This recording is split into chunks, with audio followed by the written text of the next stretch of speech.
MBA Panda, your weekly bite-sized business wisdom. What if I told you that the most successful companies in history didn't start with a brilliant idea? What if they weren't led by charismatic superstars? And what if their greatest products, the ones that changed the world, weren't even part of their original plan? It sounds impossible. Yet, over the last century, companies like Procter & Gamble, Walt Disney, 3M, Hewlett-Packard, and Johnson & Johnson have done exactly that.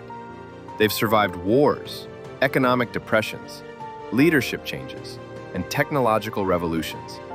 And they're still thriving today. How did they do it? What makes them so different from the thousands of companies that rise fast and die young? That's the question Jim Collins and Jerry Porras set out to answer. And their discoveries in Built to Last will change the way you think about building a business forever.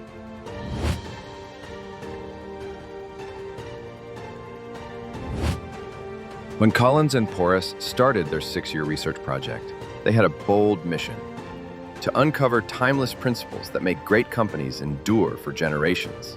They didn't want to write another management fad book filled with buzzwords. They wanted to know why some companies remain strong for over a century, while others disappear within decades. What makes a business reinvent itself again and again? What habits separate legendary companies from those that are merely good? To find the answers, they studied 18 iconic companies, each with more than 50 years of history, and compared them to similar competitors that had the same opportunities but never reached the same legendary status. These weren't failures, they were solid companies, but they didn't become extraordinary. What Collins and Porras found shattered conventional wisdom. It's not about one genius idea. It's not about chasing profits. And it's not even about visionary leaders. The companies that last are built on deeper foundations. And that's what we're about to uncover.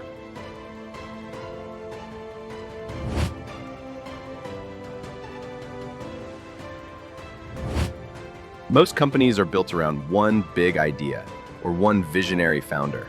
But there's a problem. Ideas become outdated, and leaders eventually leave. Visionary companies think differently. Instead of relying on one genius or one product, they build systems and cultures that keep producing innovation generation after generation. Collins calls this clock building. Take Hewlett-Packard. When Bill Hewlett and Dave Packard started the company in a tiny Palo Alto garage, they didn't have a revolutionary product. They experimented with everything from audio oscillators to measurement devices. Their breakthrough wasn't a single invention. It was the company itself, a machine capable of creating innovation again and again. The same is true for Walt Disney. Walt's greatest achievement wasn't Mickey Mouse. It was the Disney organization. He built a creative institution with processes, people, and a culture so strong that the company continued producing beloved stories long after his death. The lesson? Don't build your business around one idea or one person. Build an institution that can adapt, innovate, and thrive for generations.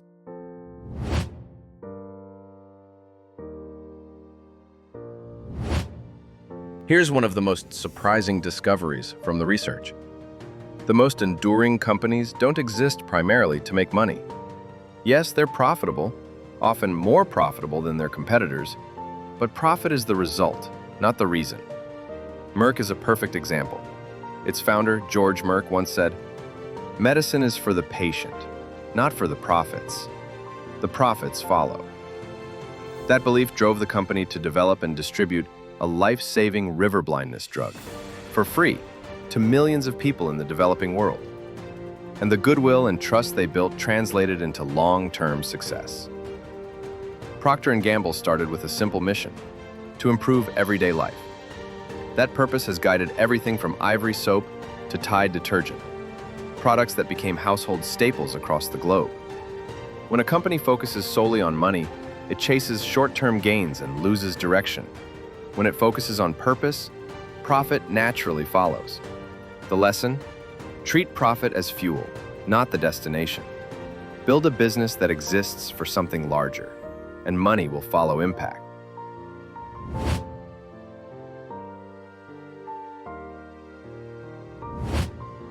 The companies that endure don't just aim for incremental growth. They pursue bold, transformative goals that push them far beyond their comfort zones. Collins and Porras call these BHAGs, big, hairy, audacious goals. In the 1960s, Boeing bet its future on developing the 747, the largest commercial airplane ever built. It was a massive risk that could have bankrupted the company, but it paid off, transforming global travel and cementing Boeing's dominance. Sony had a BHAG in the aftermath of World War II to change the perception of Japanese products from cheap and low quality to innovative and world-class. At the time, that seemed impossible.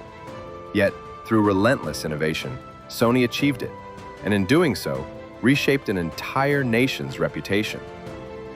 BHAGs ignite passion, unify teams, and propel companies into the future. The lesson: set goals so bold they feel almost impossible, because that's what forces your company to grow beyond its limits.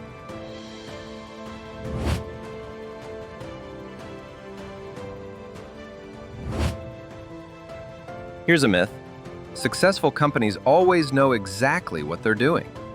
In reality, visionary companies often make their best breakthroughs through experimentation, mistakes, and even accidents. The famous Post-it note?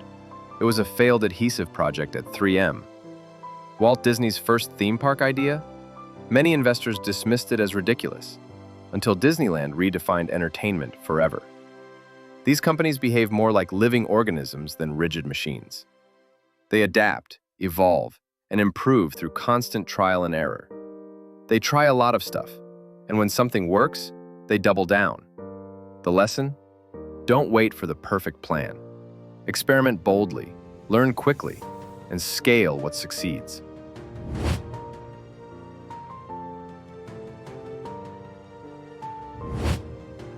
At its core, Built to Last isn't just a book about business.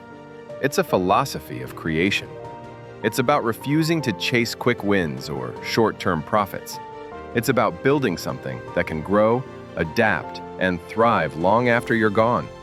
The founders of companies like Disney, Merck, and Hewlett-Packard weren't just building companies. They were building institutions, legacies that would continue shaping the world for decades, even centuries. So here's the question. Are you building something that will last for a quarter or for a generation?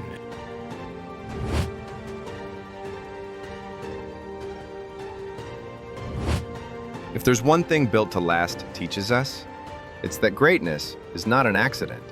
It's a deliberate choice. If you want to create something that stands the test of time, start by shifting your focus from short-term wins to enduring impact. Build your company like a clock, a system that works without you, instead of relying on one product, one leader, or one lucky break. Stay anchored in your core values, the unshakable principles that define who you are, but never be afraid to reinvent how you express them as the world changes. Pursue a purpose that transcends money, because profit is a byproduct of meaning, not a substitute for it. And while you're reaching for the future, set bold, audacious goals that force you and your team to stretch beyond what seems possible. Above all, embrace experimentation. Try, learn, adapt, and let your successes guide the path forward. Do these things consistently, and you won't just build a company. You'll build a living institution, one that carries your vision forward long after you're gone. Thanks for watching MBA Panda. If you found this helpful, don't forget to like, subscribe, and share it with a friend who loves business insights. If there's a business lesson or topic you'd like us to cover next, drop it in the comments below. We'd love to hear from you. Until next time, keep learning and keep growing.